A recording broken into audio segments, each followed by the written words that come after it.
ತಮಿಳ್ನಾಡಿಂದನೇ ಕನ್ನಡ ಹುಟ್ಟಿದೆ ಅಂತಲ್ಲ ಸರ್, ಕನ್ನಡಿಗರಿಂದ ತಮಿಳು ಹುಟ್ಟಿರೋದು. ರಾಮ ಬಾಮ ಶ್ಯಾಮ ಕನ್ನಡದಲ್ಲೇ ಸಿನಿಮಾ ಮಾಡಿದ್ದವರು, ತಮಿಳಲ್ಲ ಸರ್. 11 ಜನ ಸಾವಿಗೆ ಇವರೇ ಕಾರಣಕರ್ತರಾಗಿದ್ದಾರೆ. ನೀವೇನಾದ್ರು ಕೇಳಿ, ನಮ್ಮ ಮೈ ಇಂಡಿಯನ್ಸ್ ಅಂತಾರಷ್ಟೇ, ಆದರೆ ಕರ್ನಾಟಕ ಅಂತಲೂ ಹೇಳೋಣ. ವಿಧಾನಸೌಧದ ಮುಂದೆ ಅಲ್ಲಿ ಎಷ್ಟು ಜಾಗ ಇದೆ ಸರ್, ಆ ಕಡೆ ಹೋದರೆ ಪಾರ್ಕ್ ಇದೆ, ಈ ಕಡೆ ಹೋದರೆ ಜಾಗ ಇಲ್ಲ. ಮಧ್ಯೆ ರೋಡೆಲ್ಲ ಬ್ಲ್ಯಾಕ್ ಮಾಡ್ಕೊಂಡು ಇವ್ರು ಮಾಡೋ ಅವಶ್ಯಕತೆ ಇರಲಿಲ್ಲ. ಯಾರೋ ಬರಲಿಲ್ಲ ಅಂತ ಹೇಳಿ ನನಗೆ ಅವಕಾಶ ಸಿಕ್ಕಿದ್ದು.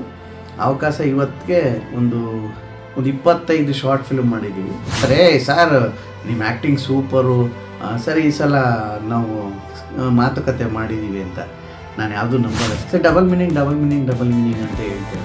ನಾನು ಅವ್ರು ನೋಡಿದ ತಕ್ಷಣ ಎಷ್ಟು ದೊಡ್ಡ ಕಲಾವಿದರು ವಿಶ್ವತರಂಗ ಅಂತ ಯೋಚನೆ ಮಾಡಲಿಲ್ಲ. ಹೊಸಬರ್ಗೆ ಅವಕಾಶ ಕೊಡ್ದೇ ಹಳಬರ್ನೇ ಹಾಕ್ಕೊಂಡ್ರೆ ಏನು ಗೊತ್ತಾಗುತ್ತೆ, ಯಾರು ಬೆಳೆಸಿದ್ರಿ ಅಂತ ಗೊತ್ತಾಗುತ್ತೆ. ಅಂದರೆ ನಿಮ್ಮ ಪ್ರಕಾರ ರಿಯಾಲಿಟಿ ಶೋನಲ್ಲಿ ಡಬಲ್ ಮೀನಿಂಗ್ ತೋರಿಸ್ಬಾರ್ದು, ಯೂಟ್ಯೂಬಲ್ಲಿ ಮಾತ್ರ ತೋರಿಸ್ಬೋದು. ಮನೆ ಚಪಾತಿ ಬಿತ್ತ ಎಲ್ಲ ಬಿತ್ತೋಟ ಅದ್ರಲ್ಲಿ ಏನು ಡಬಲ್ ಮೀನಿಂಗ್ ಇದೆ? ಎಲ್ಲರಿಗೂ ಕರೋನಾ ಬಂದು ಎಷ್ಟೋ ಜನ ಅಯ್ಯೋ ನಾವು ಮುಟ್ಟೋಕ್ಕಾಗಿಲ್ಲ, ನಮ್ಮಪ್ಪ ನಮ್ಮಮ್ಮ ಫೀಲ್ ಮಾಡೋಕ್ಕಾಗಿಲ್ಲ, ಸತ್ತೋಗ್ಬಿಟ್ರು ಅಂತ ಹೇಳ್ತಿರ್ತಾರೆ. ಬಟ್ ಈ ಬಡ ಕಲಾವಿದಂಗೆ ಕರೋನಾನೇ ದೇವರು. ಕಲಾವಿದಂಗೆ ಸಾವಿದೆ, ಆದರೆ ಕಲಾ ಸರಸ್ವತಿಗೆ ಸಾವಿಲ್ಲ. ನಮಸ್ತೆ, ಇಂಡಿಯಾ ಟಿವಿ ವೀಕ್ಷಕರಿಗೆಲ್ಲ ನನ್ನ ಅಭಿನಂದನೆಗಳು. ಸರ್, ಮೊದಲನೇದಾಗಿ ನಿಮ್ಮ ಊರು, ನಿಮ್ಮ ಬಾಲ್ಯ ಮತ್ತು ನಿಮ್ಮ ಪರಿಚಯ ಹೇಳಿ ಸರ್. ನನ್ನ ಬಾಲ್ಯ ಹುಟ್ಟೂರಲ್ಲಿ ಆಗಿದ್ದು. ನಾನು ಆ್ಯಕ್ಚುಲಿ 10th ಸ್ಟ್ಯಾಂಡರ್ಡ್ ಹುಡುಗು ಬಸರಳ್ಳಿ ಹೋಗಿದ್ದು. ಅದಾದಮೇಲೆ ಊರಲ್ಲಿ ನಾನು 1ನೇ ಕ್ಲಾಸಿಂದ 7ನೇ ಕ್ಲಾಸ್ವರೆಗೂ ಗುಡ್ಗಿನಹಳ್ಳಿಲೇ ಓದಿದ್ದು, ನಾನು ಹುಟ್ಟೂರು. ಅದಾದಮೇಲೆ 7ನೇ ಕ್ಲಾಸಿಂದ 10ನೇ ಕ್ಲಾಸ್ವರೆಗೂ ಬಸರಾಳ್ ಅಂತ ಇದೆ, ಅಲ್ಲಿ ಓದಿದ್ದು. ಅದಾದಮೇಲೆ first P U C second P U C ಮಂಡ್ಯದಲ್ಲಿ ಓದಿದ್ದು. ಅದಾದಮೇಲೆ ಇನ್ಕಂಪ್ಲೀಟ್ ಆಯಿತು. ಈ ಕಡೆ ಬೆಂಗಳೂರು ಕಡೆ ಪ್ರಯಾಣ ಆಯಿತು. ಯಾವ ಇಸ್ವಿನಲ್ಲಿ ಬೆಂಗಳೂರಿಗೆ ಬಂದಿದ್ದು ಸರ್ ತಾವು? ಸರ್ ನಾನು 2006. ಆವಾಗ ಬಂದಾಗಿಂದನೂ? ಇಲ್ಲ, ಬಂದಾಗಿಂದನೂ ಸಿನಿಮಾ ಫೀಲ್ಡ್ ಏನಲ್ಲ. ನಾನು ಫಸ್ಟು ನನಗೆ ಆಯ್ಕೆ ಮಾಡ್ಕೊಂಡಿದ್ದೆ ಹೋಟೆಲಲ್ಲಿ 2006 ಜಾಯ್ನ್ ಆಗಿ 2010ವರೆಗೂ ವರ್ಕ್ ಮಾಡ್ದೆ. ಅದಾದಮೇಲೆ ಕಾರಣಾಂತರಗಳಿಂದ ಅಲ್ಲಿಂದ ಬಿಟ್ಟು ಸಿನಿಮಾ ಕಡೆ ದಾರಿ ನಡೀತು ಸರ್. ಓಕೆ, ನೀವು ಫಸ್ಟ್ ಟೈಮ್ ಬಣ್ಣ ಹಚ್ಚಿದ್ದು ಯಾವಾಗ ಸರ್? ಫಸ್ಟ್ ಟೈಮ್ ಬಣ್ಣ ಹಚ್ಚಿದ್ದು 2007-8 ಜೋಕಾಲಿ ಸೀರೆ.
(2019-20) ಫಸ್ಟ್ ಲಾಕ್ಡೌನ್ ಆಯಿತು. ಫಸ್ಟ್ ಲಾಕ್ಡೌನ್ ಬಂದಾಗ ಜಡೆ ಮತ್ತು ಮೀಸೆ ಅಂತ ಮಾಡಿದರು. ಅದಾದಮೇಲೆ ಅಮೃತ ಅಂತ ಮಾಡಿದರು. ಆಮೇಲೆ ನಮ್ಮ ಅಮಿತ್ ಅವರು ಬಾಯ್ ಬಡ್ಕಿ ಅಂತ ಒಂದು ಮಾಡಿದ್ರು. ಅದಕ್ಕಿಂತ ಮುಂಚೆ ಅವ್ರ ಜೊತೆ ವರ್ಕ್ ಮಾಡಿ ಎಕ್ಸ್ಪೀರಿಯೆನ್ಸ್ ತಿಳ್ಕೊಂಡು ಅದಾದಮೇಲೆ ಒಂದು ಶಾರ್ಟ್ ಫಿಲ್ಮ್ಗೆ ಹುಡುಕ್ತಿದ್ದಾಗ ನಾವು ಕೃಷ್ಣನ ಕಿಸ್ಕಾನಿ ಅಂತ ಇದಕ್ಕೆ ಹೋಗಿದ್ದು ನಾವು, ಶ್ರಾವಣ ಬೆಳಗೊಳದಲ್ಲಿ ಶೂಟು. ಅದು ಅಲ್ಲಿ ಡೈಲಾಗ್ ರೈಟರ್ ಆಗಿದ್ದರು ನಮ್ಮ ಅಮಿತ್ ಸರ್. ಅದಾದಮೇಲೆ ಹುಡುಕ್ತಾಯಿದ್ರು. ಅವಾಗ ಕಾರಣಾಂತರಗಳಿಂದ ಯಾರೋ ಬರಲಿಲ್ಲ ಅಂತ ಹೇಳಿ ನನಗೆ ಅವಕಾಶ ಸಿಕ್ಕಿದ್ದು. ಅವಕಾಶ ಇವತ್ತಿಗೆ ಒಂದು 25 ಶಾರ್ಟ್ ಫಿಲ್ಮ್ ಮಾಡಿದ್ದೀವಿ ನಮ್ಮ ಟೀಮ್ ವರ್ಕಲ್ಲಿ. ತುಂಬ ಚೆನ್ನಾಗಿ ಮೂಡ್ ಬಂದಿದೆ. ಎಲ್ಲೋದ್ರೂ ಗುರುತಿಸ್ತಾರೆ, ಮಾತಾಡಿಸ್ತಾರೆ. ನಾನು ಅಮಿತ್ ಸರ್ಗೆ ಒಂದು ಥ್ಯಾಂಕ್ಸ್ ಹೇಳ್ತೀನಿ. ಗೌರವ್ ಶೆಟ್ಟಿ ಇದ್ದಾರೆ, ಅವ್ರಿಗೂ. ಆಮೇಲೆ ಮೋಹಿತ್ ಸರು ಒಂದು ಶಾರ್ಟ್ ಫಿಲ್ಮಲ್ಲಿ ಅವಕಾಶ ಕೊಟ್ಟರು. ಅವ್ರದ್ರಲ್ಲಿ ಒಂದೇ ಮಾಡಿದ್ದು ನಾನು, ಲೋ ಬಜೆಟ್ ಗ್ರೂಪ್ ಪ್ರೊಡಕ್ಷನ್ ಅಂತ. ಇವಾಗ ಓಕೆ, ಜೀವನ ತುಂಬ ಚೆನ್ನಾಗಿ ನಡೀತಿದೆ. ಸಿನಿಮಾ ಬಂದು ರಕ್ಕಸಪುರದವಳು ಅಂತ ನಮ್ಮ ರಾಜ್ಬಿ ಶೆಟ್ಟಿಜರ್ ಜೊತೆ ವರ್ಕ್ ಮಾಡಿದೆ. ರವಿ ಸಾರಂಗ ಅಂತ ಡೈರೆಕ್ಟ್ರು. ಅವರು ನಮ್ಮ ಶಾರ್ಟ್ ಫಿಲ್ಮ್ನ ರಕ್ಷಿತಾ ಮೇಡಮ್ ನೋಡಿ ಪ್ರೇಮ್ ಸಾರ್ಗೆ ಹೇಳಿ, ಪ್ರೇಮ್ ಸಾರು ರವಿ ಹೇಳಿ ಇವಾಗ ಕಂಪ್ಲೀಟ್ ಆಯಿತು ಸಿನಿಮಾ. ಇವಾಗ ಆಲ್ರೆಡಿ ಪೋಸ್ಟ್ ಪ್ರೊಡಕ್ಷನ್ ವರ್ಕಲ್ಲಿದೆ. ತುಂಬ ಚೆನ್ನಾಗಿ ಮೂಡ್ ಬಂದಿದೆ. ಆಮೇಲೆ ವರ್ಣ ಅಂತ ಮಾಡ್ತಿದ್ದೀನಿ, ಋಷಭ ಅಂತ ಮಾಡ್ತಿದ್ದೀನಿ. ಇವಾಗ ಮೊನ್ನೆ ಒಂದು ದೊಡ್ಡ ಸಿನಿಮಾ, ಅದು ನೋಡಿದಾಗಲೇ ತುಂಬ ಖುಷಿ ಆಗುತ್ತೆ. ಆ ಸಿನಿಮಾ ಹೆಸರು ಬೇಡ. Very good sir, all the best, ಒಳ್ಳೆಯದಾಗಲಿ. ನಿಮ್ಮ ಯೂಟ್ಯೂಬಲ್ಲಿ ಇಷ್ಟು ಸಿನಿಮಾಗಳು, ಶಾರ್ಟ್ ಮೂವಿಗಳು ಮಾಡಿದ್ದೀರಾ, ನೀವು ವೆಬ್ ಸೀರೀಸ್ಗಳು ಮಾಡಿದ್ದೀರಾ. ಅದರಲ್ಲಿ ಹೈಯೆಸ್ಟ್ ವ್ಯೂಸ್ ಓಡಿರೋದು ಯಾವುದು ಸರ್ ನಿಮಗೆ ಗೊತ್ತಿರೋ ಹಾಗೆ? ಸರ್ ನಮ್ಮ ಅಂದರೆ ಇವಾಗ ತೆಲುಗು, ತಮಿಳು ಆ ಥರದ್ದೆಲ್ಲ ಹುಡುಕ್ತಿದ್ರು. ಅಂದರೆ ವೆಬ್ ಸೀರೀಸ್ ಬರ್ತಿದೆ ಅಂತ. ಅವಾಗ ಏನಂದರೆ ಲಾಕ್ಡೌನಲ್ಲಿ ಹೊರಗಡೆನೂ ಬಿಡೋಕ್ಕಾಗಲ್ಲ, ಒಳಗಡೆನೂ ಇರೋಕ್ಕಾಗಲ್ಲ. ಆ ಟೈಮಲ್ಲಿ ಏನಾಯಿತು, ಒಂದು ಶಾರ್ಟ್ ಫಿಲ್ಮ್ಸು ಟ್ರೆಂಡ್ ಅನ್ನೋದೇ ಶುರುವಾಗಿದ್ದು ಅಲ್ಲಿಂದನೇ. ಬಟ್ ಇವತ್ತು ನಾವು ಒಬ್ಬ ಕಲಾವಿದ ಅಂತ ಗುರುತಿಸ್ಕೊಂಡಿರೋದು ಯೂಟ್ಯೂಬಲ್ಲೇ. ಯಾವುದೋ ರಿಯಾಲಿಟಿ ಶೋ ಆಗಲಿ ಅಥವಾ ಟಿ ವಿ ಚಾನಲಲ್ಲಾಗಲಿ ಎಲ್ಲ ಕಾಂಟ್ಯಾಕ್ಟ್ ಮಾಡ್ತಾರೆ. ಸರ್ ನಿಮ್ಮ ಆ್ಯಕ್ಟಿಂಗ್ ಸೂಪರು, ಸರ್ ಈ ಸಲ ನಾವು ಮಾತುಕತೆ ಮಾಡಿದ್ದೀವಿ ಅಂತ. ನಾನು ಯಾವುದೂ ನಂಬಲ್ಲ ಸರ್. ಯಾಕೆಂದರೆ ನಾನು ಹೋಗಿ ನಿಂತ್ಕೊಂಡು ಜಾಗ ನಂದು ಅಂತ ಬಯಸ್ತೀನಿ ಹೊರತು ನಾನು ಇಲ್ಲೋವರೆಗೂ ಅದು ನಂದು ಅಂತ ಅಂದ್ಕೊಳ್ಳೋದೇ ಬೇಡ. ಅದಕ್ಕೋಸ್ಕರ ಯಾವುದೇ ಸಿಗಲಿ, ಏನೇ ಆಗಲಿ, ಒಂದೊಳ್ಳೆ ಸಬ್ಜೆಕ್ಟ್ ಇರಬೇಕು, ಒಂದೊಳ್ಳೆ ಕಂಟೆಂಟ್ ಇರಬೇಕು, ಒಳ್ಳೆ ಮೆಸೇಜ್ ಇರಬೇಕು. ನಮ್ಮ ಇವಾಗ ತರಂಗ ವಿಶ್ವವರು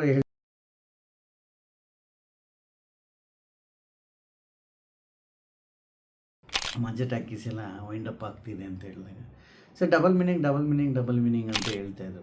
ನಾನು ಅವ್ರು ನೋಡಿದ ತಕ್ಷಣ ಎಷ್ಟು ದೊಡ್ಡ ಕಲಾವಿದ್ರು ಇವರು, ವಿಶ್ವತರಂಗ ಅಂತ ಯೋಚನೆ ಮಾಡಲಿಲ್ಲ. ಬಟ್ ಅದನ್ನು ನಾನು ನೋಡಿದೆ. ಅಂದರೆ ಏನೋ ಪಂಚ್ ಮಾಡೋಕ್ಕೆ ಹೋಗಿ ಎಲ್ಲೆಲ್ಲೋ ಪಂಚು. ಆಮೇಲೆ ನಾನು ಹೇಳೋದೇನೆಂದರೆ, ಹೊಸಬರ್ಗೆ ಅವಕಾಶ ಕೊಡ್ದೇ ಹಳಬರ್ನೇ ಹಾಕ್ಕೊಂಡ್ರೆ ಏನು ಗೊತ್ತಾಗುತ್ತೆ, ಯಾರು ಬೆಳೆಸಿದ್ರಿ ಅಂತ ಗೊತ್ತಾಗುತ್ತೆ. ನಾನು ಅಷ್ಟನ್ನು ಹೇಳ್ತೀನಿ. ಇವಾಗ ನಮ್ಮ ಟೀಮಲ್ಲಿ ಹೊಸಬ್ರು ಬರ್ತಾ ಇರ್ತಾರೆ, ಒಂದೊಂದು ಕ್ಯಾರೆಕ್ಟರ್ ಚೇಂಜ್ ಆಗ್ತಾ ಇರುತ್ತೆ, ಮಾಡ್ತಾರೆ. ಆಲ್ ದ ಬೆಸ್ಟ್ ಹೇಳ್ತೀನಿ ನನ್ನ ಟೀಮ್ಗೆ. ನಾನು ಆ್ಯಕ್ಟ್ ಮಾಡಿಲ್ಲ ಅಂದರೂ ಕೂಡ ನಮ್ಮ ಟೀಮಲ್ಲಿ ಒಂದು ಹೊಸ ಪ್ರತಿಭೆನ ಅವರು ಗುರುತಿಸಿ ಅವಕಾಶ ಕೊಟ್ಟವ್ರೆ ಅಂತ ಖುಷಿ ಪಡ್ತೀನಿ. ಅಂದರೆ ನಿಮ್ಮ ಪ್ರಕಾರ ರಿಯಾಲಿಟಿ ಶೋನಲ್ಲಿ ಡಬಲ್ ಮೀನಿಂಗ್ ತೋರಿಸ್ಬಾರ್ದು, ಯೂಟ್ಯೂಬಲ್ಲಿ ಮಾತ್ರ ತೋರಿಸ್ಬೋದು? ಅಲ್ಲ, ನಮ್ಮದ್ರಲ್ಲಿ ಸರ್ ನಾನು ಹೇಳೋ ವೇವ್ನೇ ಅದಿರ್ಬೋದು, ಆದರೆ ಅರ್ಥ ಮಾಡ್ಕೊಳ್ಳೋ ವೇವ್ ಚೆನ್ನಾಗಿರುತ್ತೆ. ಯಾಕೆಂದರೆ ನಾನು ಡೈರೆಕ್ಟಾಗಿ ಹೇಳೋದಕ್ಕೂ ಅದನ್ನು ಸುತ್ತಿ ಬಳಸಿ ಹೇಳೋದಕ್ಕೂ ಭಾಳ ವ್ಯತ್ಯಾಸ ಇರುತ್ತೆ. ನಮ್ಮದ್ರಲ್ಲಿ ಡಬಲ್ ಮೀನಿಂಗ್ ಡೈಲಾಗ್ಸ್ ಅಂತ ಏನು ಹೇಳ, ಅಂದರೆ ಆ ಸಿಚುವೇಶನ್ಸ್ ಯಾವುದು ಇವಾಗ ಲೈವಾಗೆ ಮನೇಲಿ ನಡೀತಿರೋರು ಇಮಿಡಿಯೇಟ್ಲಿ ಕನೆಕ್ಟ್ ಆಗ್ತಾರೆ ಅಂದ್ಬಿಟ್ರೆ, ನಾವು ಅದರಲ್ಲಿ ನಮ್ಮ ಡೈಲಾಗ್ಸೇ ಹೇಳ್ಕೊಂಡು ಇದು ಮಾಡಿ ಅಂತ ಹೇಳಲ್ಲ. ಮನೆ ಚಪಾತಿ ಇಲ್ಲ ವಿತೌಟ ಅಂತ, ಅದರಲ್ಲಿ ಏನು ಡಬಲ್ ಮೀನಿಂಗ್ ಇದೆ ಹೇಳಿ ಹೋಗಲಿ. ನಿಮ್ಗೆ ಏನು ಅನ್ನಿಸ್ತು ಅದು ಆ ಡೈಲಾಗ್ಸ್ ಕೇಳಿದಾಗ ಏನು ಅನ್ನಿಸ್ತು?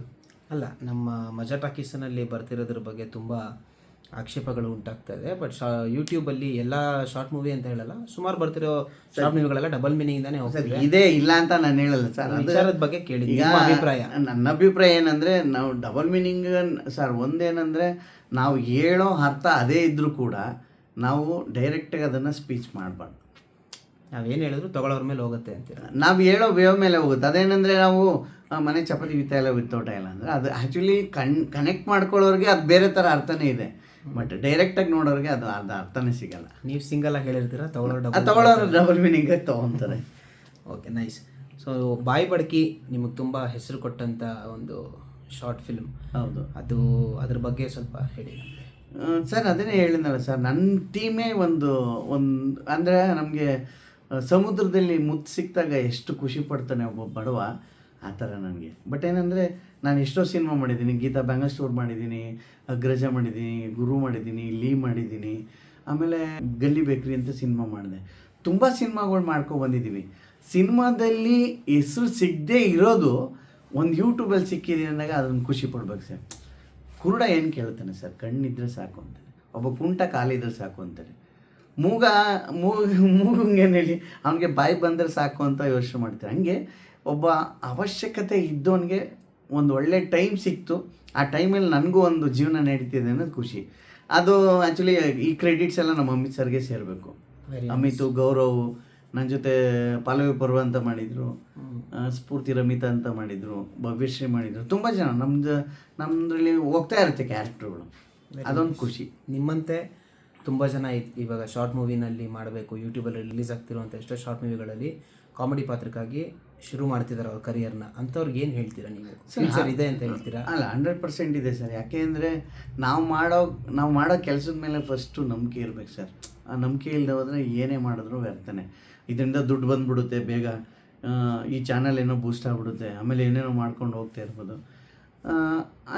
ಹಂಗನ್ನೋರು ಇದ್ದಾರೆ.